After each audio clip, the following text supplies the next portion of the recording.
Raffi Ahmad pernah mendekati Desy Ratnasari setelah putus dari Yuni Shara. Jauh sebelum menikahi Nagita Slavina, Raffi Ahmad pernah menjalin asmara dengan wanita yang lebih tua darinya. Putusnya dari Yuni Shara, ayah Rafattar mengaku masih kepincut dengan ibu-ibu.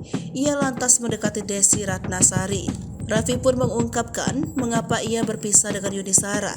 Tak disangka hal itu karena perbedaan usia antara Raffi dan Yuni Shara. Raffi merasa bahwa ia dan Yuni Shara lebih cocok menjadi kakak adik. Putus dari Yuni Shara, Raffi Ahmad ketahuan sempat mendekati Desy Ratnasari. Raffi rela berkunjung ke rumah Desy Ratnasari untuk mengirimkan sesuatu.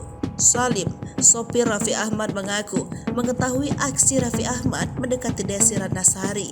Hendak pepet Desy Ratnasari yang baru putus dari Irwan Musri, Raffi Ahmad menyuruh Salim mengirim buket bunga ke Bintaro.